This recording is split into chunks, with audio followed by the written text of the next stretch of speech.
तुम सो रहे हो, तुम सो रहे हो, तुम सो चुके हो, तुम सो चुके हो, तुम सो चुके हो। अब मैं खाऊंगा। क्या चीज? एप्पल। एप्पल। एप्पल। चिप्स लाओ। ये ले। चिप्स भी खाऊंगा। मैं भी चिप्स खाऊंगा। चिप्स खा तुम। Lie down, lie down. मैं भी चिप्स खाऊंगा। तुम एक शीरखार बच्चे हो, तुम चिप्स और एप्पल नहीं खा सकते। नहीं तो मैं पैदा तो हो चुका हूँ ना। हाँ, गलती से तुम इस दुनिया में आ चुके हो। तुम्हारी उम्र 12 महीने 13 दिन 14 घंटे 15 मिनट और 16 सेकंड है।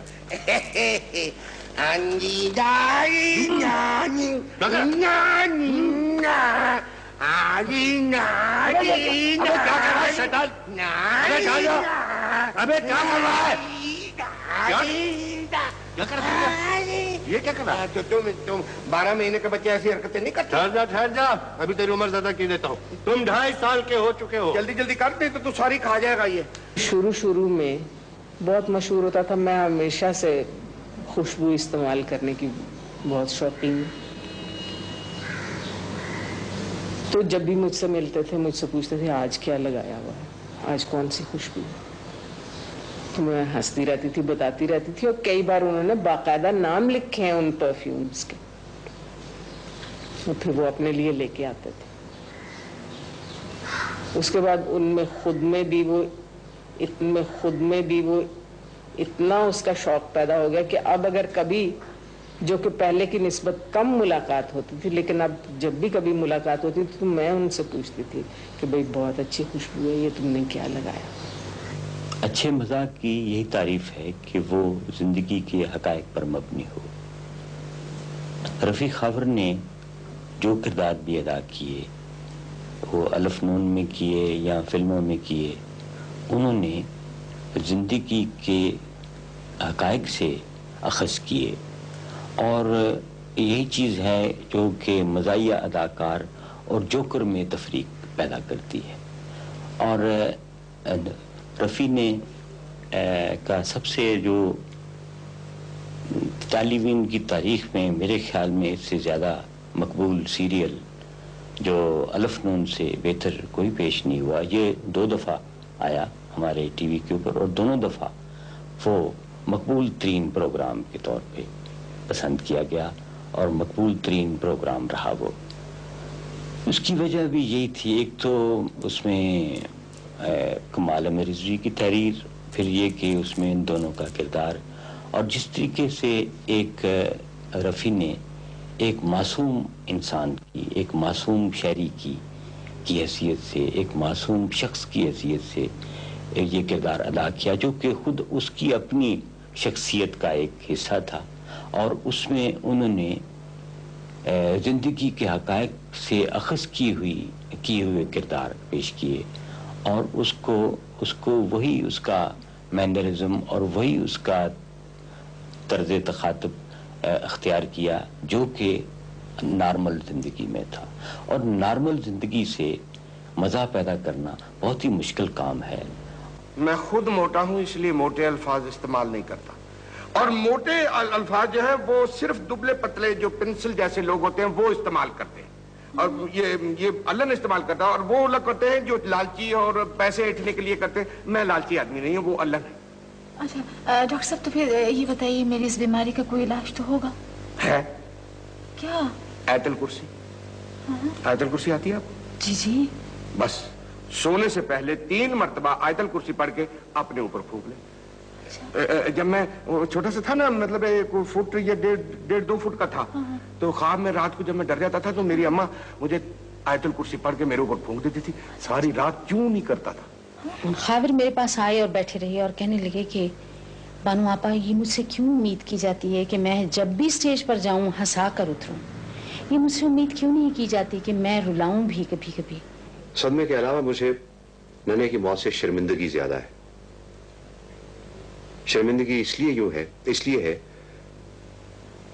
कि जब मैं उन हालात पे गौर करता हूं जो किसी भी इंसान को खुद अपने हाथों अपनी जान लेने पर मजबूर कर देते हैं,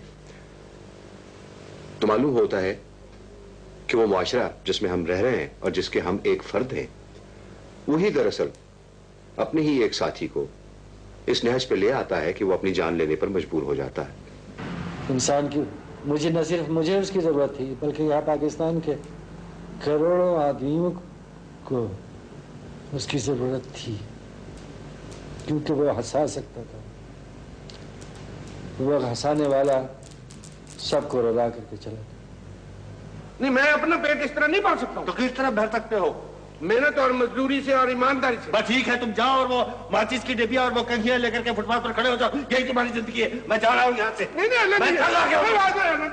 तो मुझे जोड़ के कहाँ जा रहा है? मेरा जहां जी चाहेगा मैं चला जाऊंगा। मैं कराची चला जाऊंगा। देखना, मैं तेरा हाथ जोड़ता हूँ, मुझे अकेले छोड़ के न जाएगा। क्यों? अरे मुझे डर लगता है।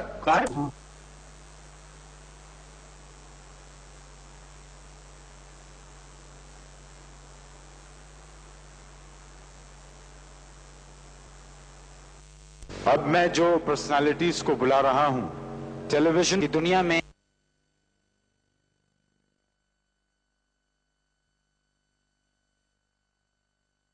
के जहन में उनके किए हुए प्रोग्राम्स और अब आजकल जो प्रोग्राम चल रहे हैं वो भी ख्वातीन और हजरात, मुल्क के मुमताज फनकार अल्लन नन्ना।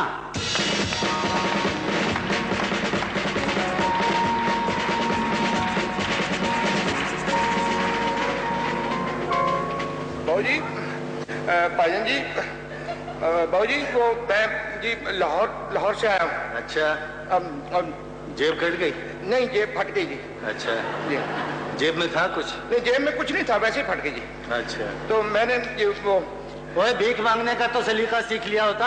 आप सलीका शार बीवी हैं, आप बता दें। एक्टर इक्विटी ज्वाइन कर लो। अच्छा, मैं वो अल्लन, तू क्यों? अल्लन, तू यहाँ कैसे आ गया? बस ऐसे ही गुजर रहा था, आवाज देके बुला लिया इन्होंने। नहीं अल्लन, मैंने तो सुना है कि तू गुजर चुका है। मैं इतनी आसानी से गुजर जाऊंगा? नहीं, वो मैंने एक खत डाला था ना, तो वो वापस वैसे ही आ गया, साफ चिट्टा। तो वो बैरंग खत तुमने डाला था? आइंदा से बैरंग खत मुझे मत डालना। नहीं अल्लन, तू बड़ा शैतान है। क्या? क्या? अब अकेले अकेले खा रहा है ना?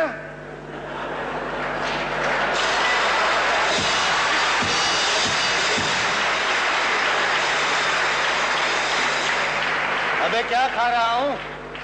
क्या क्या खा रहा हूँ? ये टीवी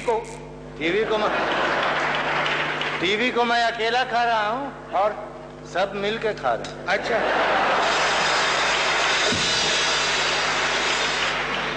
यार अल्लन, ये कौन सी जगह है?